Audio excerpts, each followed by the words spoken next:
Hi there. We're here with Mark Geremia from Nuance Communications. Hi, Mark. How are you, Stephanie? Good, thanks. And Joe Solomon, Chief of Police for the city of Methuen, Massachusetts. Hi, Joe. Hi, Stephanie. Hi, Mark. Hey, Chief. Thanks to both of you for joining me to talk about how first responders are using voice recognition. So as you guys obviously know, AI and capabilities like voice recognition are new and growing more powerful by the day. And they're tools that can change the way first responders do their jobs and potentially even in life or death situations. So there's a lot to chew on there. Mark, can you first of all explain what Nuance provides to the Methuen Police Department and other first responders? Sure. So Nuance has a slew of different speech recognition products. We have the product that we're working with Chief Solomon and a lot of other agencies on are Dragon Law Enforcement. It's a speech recognition solution that basically allows the officer, the detective, any agency to dictate their reports. So instead of them having a two-finger type it or record it and transcribe it later, they're actually just able to talk and the report itself is created.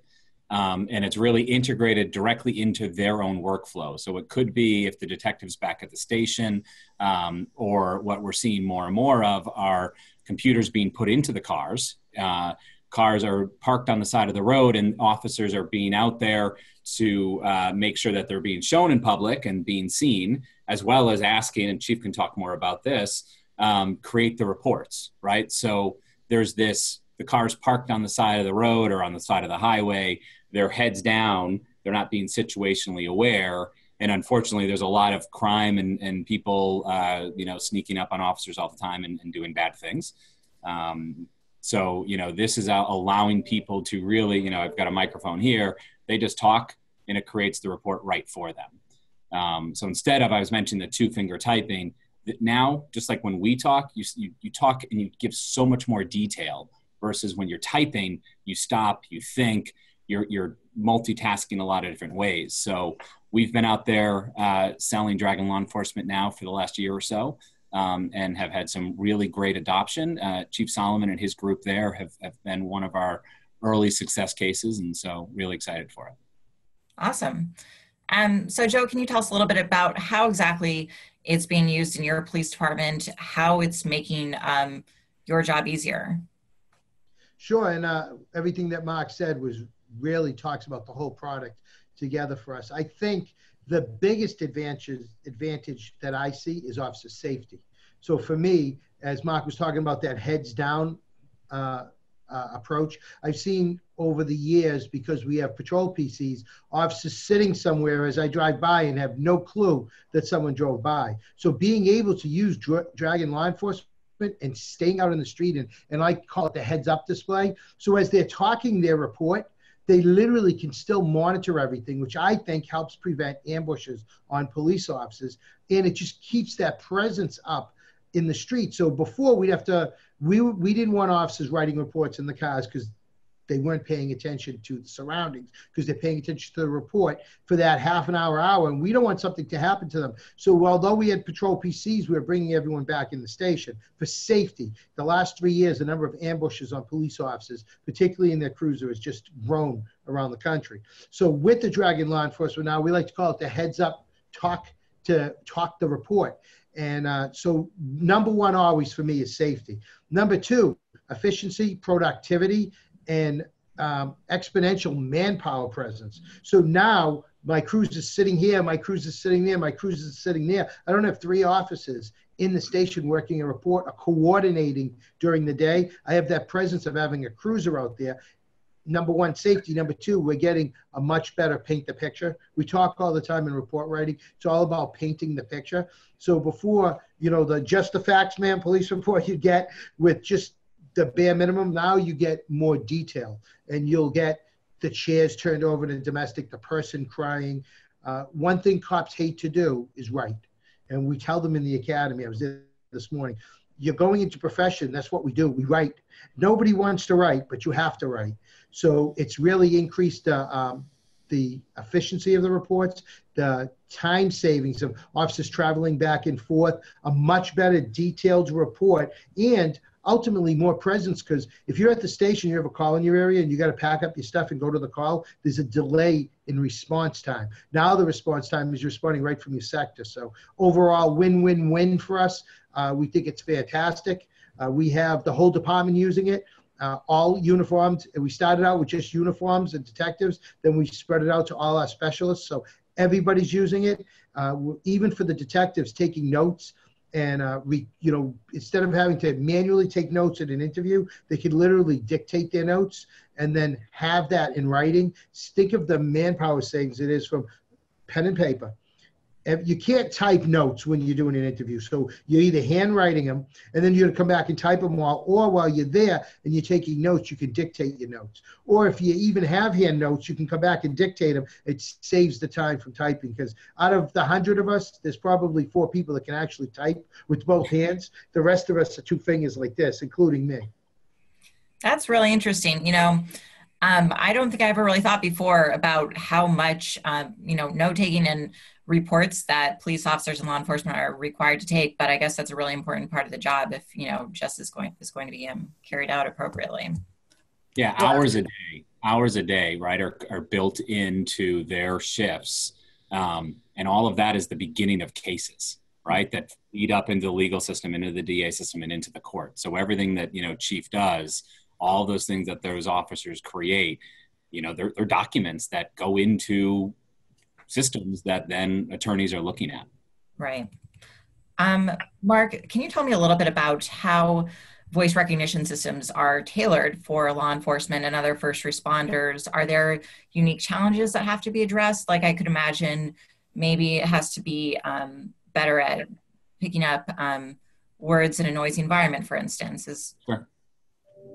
Yeah, I think there's a lot of different elements. There's special vocabularies that are built in. So we actually have healthcare products. We have consumer products.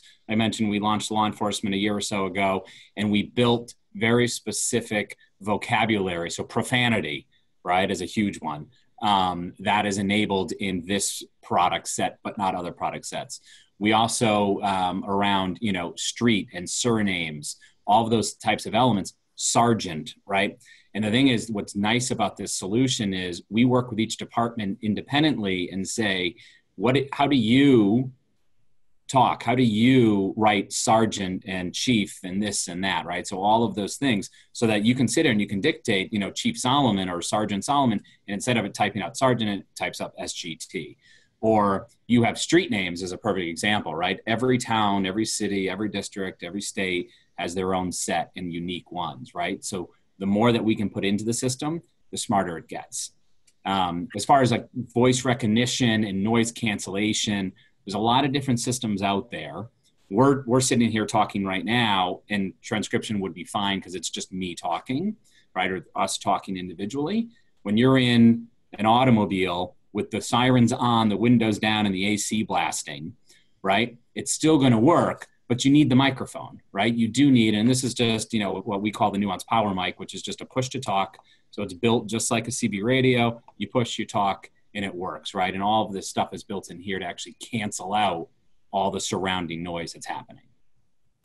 And is the solution for law enforcement pretty similar to what other first responders may use? This is also used for like 911 operators and so forth, correct? For writing reports and doing voice commands, yes, right? I mean, there are different elements of it where if you're doing just voice command and control and you're issuing out different statements, I mean, Chief can talk more about this, but yeah, this works across the whole sector. Mm-hmm. And Joe, it seems to me that errors in transcription can have some serious consequences in law enforcement. I was wondering if you could talk a little bit about the importance of accuracy in your live work. Yes, obviously accuracy is extremely important, because it is about the accuracy of your report. And 7 months later, a year later, when you're down in court and someone's asking you a question about a report, you want to make sure it's right. So not only do we have, the transcription, but then once it's brought into a report, every officer reviews that report. The report then's queued for a supervisor. The supervisor then reviews it. And a supervisor revision is the elements of all the crime there, and is the report sufficient enough to tell everybody what occurred. Our goal by using this is that they speak enough information that when somebody who has no knowledge of this picks up that report and reads it, you can close your eyes and actually see what occurred. So absolutely accuracy is important. And again, we have a review. So the officer reviews it himself. He cues it to a supervisor, depending if it's his supervisor, sergeant, lieutenant. They cue it, then they approve it. So it never becomes final till it's approved. Interesting. And what's it been like implementing this system within your workforce? Has it been challenging getting it a part of the day-to-day flow, or when you're adopting new technology in general, is that a challenge for your force? Correct. People hate change. Cops hate change more than anything. They don't want to change nothing. If it's working, we're going forward with it. The good thing for Methuen is we spent the last 7 years looking at all types of technology. So our teams are much more receptive. But what we did with Mark was, the way I do things here in Methuen, we do a pilot. So we ask for volunteers. And I always say, anyone who doesn't want this system, please volunteer, because we want all the negativity we can get. Because if we want to kill it, we want to kill it right up front, or we want to find out everyone who hates this thing and thinks it's ridiculous, whatever technology it is, to vet out what we want. So we put a team together. They started testing it. And what I found in law enforcement is when you only let a small number of people use something, jealousy builds. Then they start talking about it. Then the other ones say, can I borrow yours? Let me try it. So we started with a small group pilot. We wanted to make sure it worked. We were ecstatic with the success. We then rolled that out department wide. And obviously there's a learning curve. And I know Mark said it's simple. You press a button.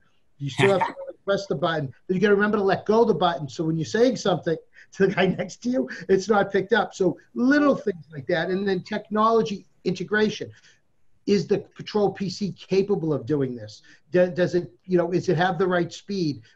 Police are very, very, historically, police departments have legacy systems that are garbage. And, really working on Windows XP, right?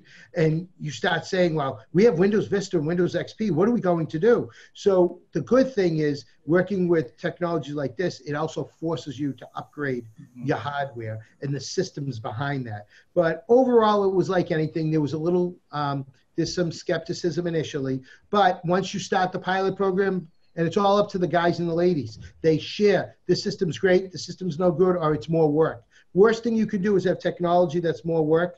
And we've looked at stuff in the past that after we started working through it, we're like, you know what, this is just too hard. And this isn't. This just comes natural, because you know what? You could tell by talking to me, I love to talk. We love to talk. Cops are talkers. We get you out in the street. You have to talk to somebody in crisis or someone who hates you, calm them down, diffuse them, and then gather info. So rather than sitting there like this, right, let's let the cops talk. So the transition went, I thought, as best as it could. And again, there is a learning curve, because if an officer gets assigned out somewhere, like we'll send a cop to the academy for 6 months to work in the academy, when they come back, they got a couple of weeks to get up to speed again. But so far, we haven't had, even the naysayers love the system. So we've been very lucky here. We think it's an awesome product, and we like the customizableness of it. We like the sergeant is SGT, or the lieutenant is LT. Streets in Methuen, like Howe Street, it's HOWE. So we don't want to say Howie Street. So we want to get all that dictation in there properly and vet it out. And so far, it's really worked well. We haven't had any issues with it integrating with anything that we're using. Great. You mentioned updating your IT. I was curious, whether you've had to build up an IT workforce to help with that process. And also, are you guys utilizing cloud computing at all? I'm sorry, what was the last part? I was wondering if you're using cloud computing. So we use the cloud for storage, but we use it for storage of all our body camera videos. That's the only use of the cloud right now. And then you want to talk change. Talk to IT people for the government who want you to use the cloud.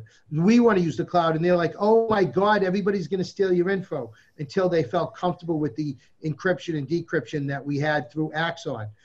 But for hardware and software, we didn't need to build up an IT system. I think what happened to us was people like Mark and his people could sit with our IT people and say, hey guys, this is what you need. You don't have to have our IT people go out and figure out, oh, I need this software with this add-on, and I need this. They told you exactly what you needed. We simply had to add it to the system. So it made the transition much easier. And government tends to work on a shoestring. So if Vox people came in and said, hey, you got to invest $300,000 in this software, hardware, we'd say, thank you so much, have a nice day. We're not going to do it. So that wasn't necessary. They made it very, very easy to create a transition. Their software worked with all our systems. What we were able to do is upgrade the patrol PCs to get a little bit more speed, not necessarily for their system, but for the other things that we wanted to do. But honestly, their technology people worked seamlessly with our technology IT people, and I can't say enough about how easy the transition was. That's great. This is kind of a little bit of a side tangent, but I did want to keep asking you about your use of cloud computing, since you mentioned you're saving body camera footage on it. That's really interesting to me. I know that, departments everywhere and every line of work are collecting more and more data. And I'm curious how you guys come up with policies for what to save, how long to save it, who makes those decisions, and what's that process been like? So in Massachusetts, they make it pretty easy. 90% of it is mandatory by state law. Certain records have to be kept certain periods of time, 30 days, 90 days, 3 months, 6 months, 7 years, 10 years. So depending on what it is, they give you the overall parameter. Then we sit with our pilot teams. We say, all right, we're going to create a policy for this. The state law says it must be a minimum of 90 days. What do you guys think? And we look at the history of the PD, like body cameras. We're only required to hold the video 30 days. But we know a lot of complaints come in about 45 days in. So working with the pilot team, we said, we'll keep non-criminal video, just a motor vehicle stop or something, for 90 days. If an appeal is filed, which has to be appealed within 10 days, it's automatically locked to stay until that hearing's been disposed of. And the advantage to the cloud computing that we're using, we put in auto deletion date. So we go right in, and by policy, if it's an incident report, it has a date. Now, if you know you need to keep it longer, or you know you can clear it shorter, you can go in yourself, tag the date with administrative authority, and then that'll auto delete later on, because cloud computing is great, but it's just like your desktop computing. At some point, you have so much data, even though you have the space, it becomes ridiculous, and you're like, what do we do with this? So where we started about 3 years ago getting on the system of auto deletions, at least for the body cameras, and then auto purging any any incident reports over a certain date, accident reports over a certain date. So we've forced ourselves, I think we're ahead of everyone else in Massachusetts, to do that, because most police departments have bunch of warehouse space, and that's all they do is they just keep stacking boxes. I believe we need to get rid of boxes, and everything needs to be stored in the cloud. Awesome. One last cloud computing question. Are you guys using a private cloud, or are you using any public providers like Google or AWS, or a mix of that? So the only cloud computing we're doing storage now is through Axon, and Axon was with Google. They switched over to Azure, I believe. Microsoft Azure, yeah. What is it called? Microsoft Azure, I'm pretty sure Axon runs on, and that's their whole body cam program, but yeah. I see. Correct. So it's Microsoft Azure. That is the name. And that's what we're using right now for our storage. And based on the vetting by the National Crime Information Center, which oversees all our encryption and decryption of police data, they say that that system meets all encryption and decryption and security level maintenance. So because for us, it's not just about encrypting and decrypting, it's how secure is it so that it doesn't get hacked. And right now, that's what we're using for that. Our goal is in the next 18 months to 2 years to move all of our storage on the cloud. But again, that takes money, and I'm just not sure the municipality has the funding currently. Right, I bet. I wanted to ask both of you where you might foresee the use cases for law enforcement with voice recognition going in, say, 5 or 10 years. Obviously, record keeping and transcription is really important. Do you think there are new ways that it could be incorporated into law enforcement?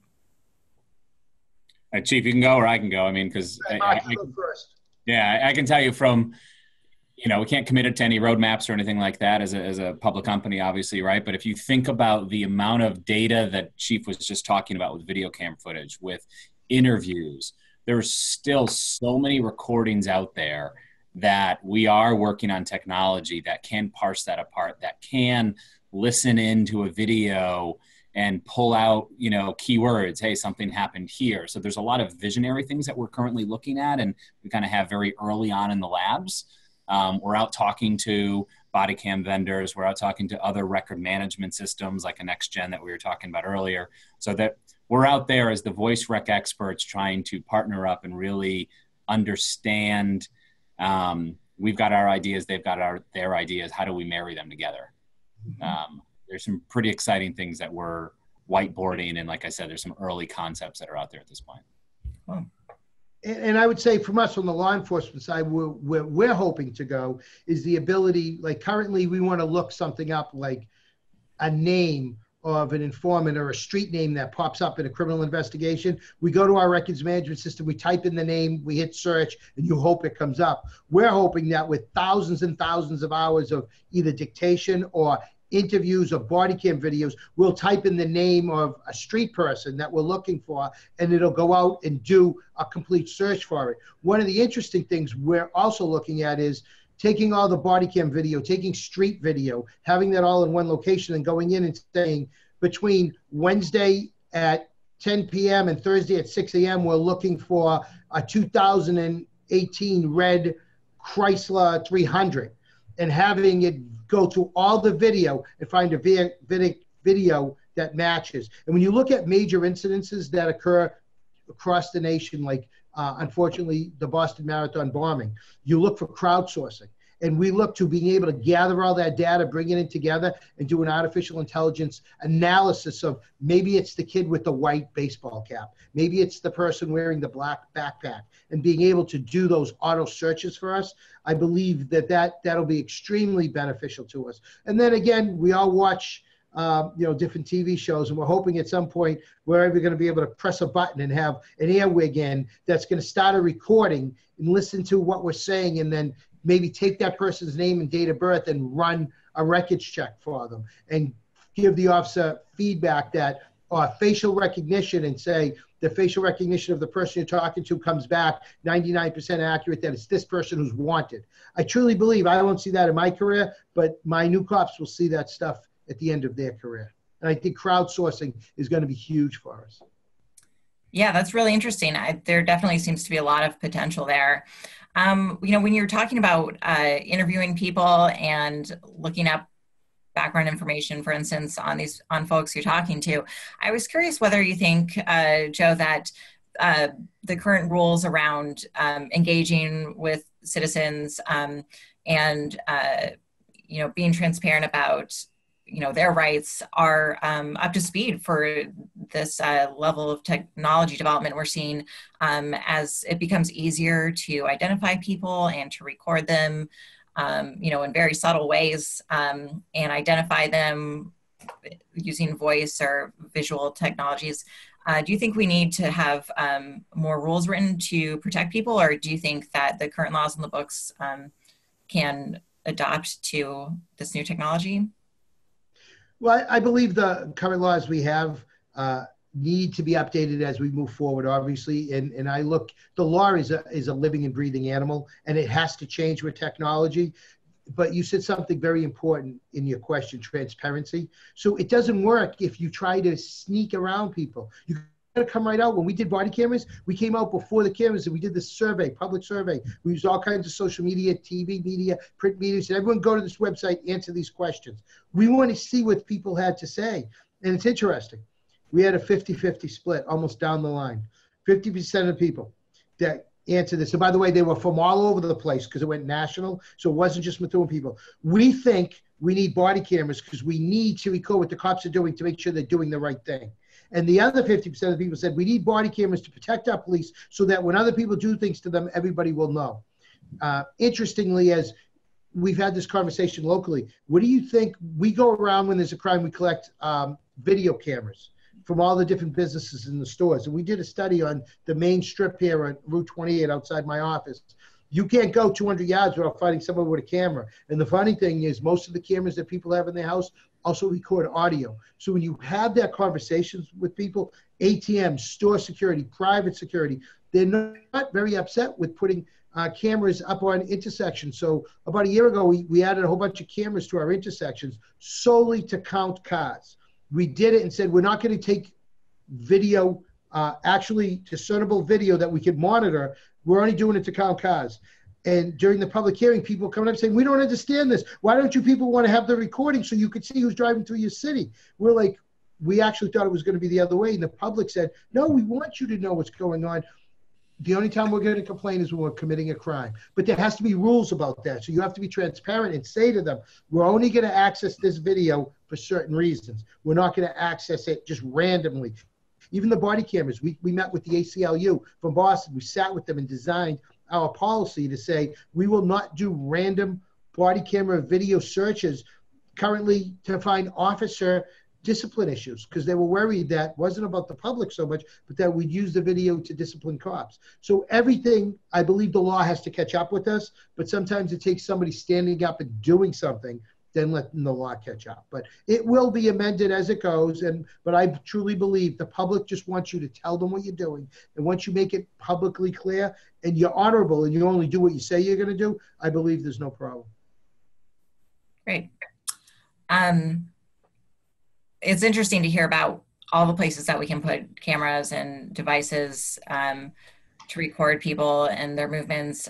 Mark, I'm curious how much this development of, collecting data at the edge and IoT devices is impacting Nuance's business in general, with Dragon Law Enforcement, but other products as well.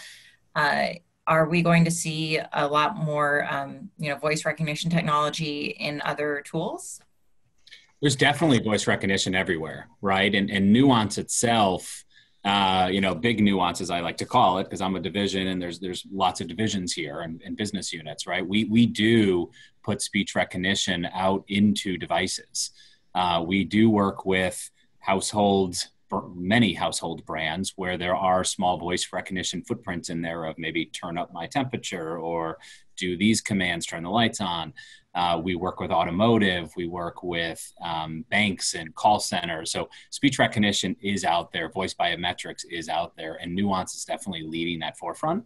And I'll tell you, we have a lot of salespeople and a lot of executives that are on the road every single day talking, and some of the new stuff that's coming is pretty exciting, right? I think a couple of years ago, we were all looking and, 5 years ago or 10 years ago at this point, you had the iPhone, then you had Siri, now you have Alexa, and you have all of these voice enabled assistants that, at the end of the day, Nuance started, right? In one way or another, we were leading that forefront, that push, if you will, and you're starting to see it. So as big Nuance, we're out there and we're constantly looking at kind of what that next element is. And I will tell you, in some of the automotive elements and other things like that, we're not just looking at the voice rec. So some of the stuff that Chief was talking about, we are looking at other verticals. You've got face rec, you've got OCR, which is recognition technology. So how do we build that in to other things? There's what we have gaze control. So there's a lot of elements that we're looking at in some of our other verticals that, as me, the GM of the law enforcement business, I'm saying, hey, there's some really cool stuff over here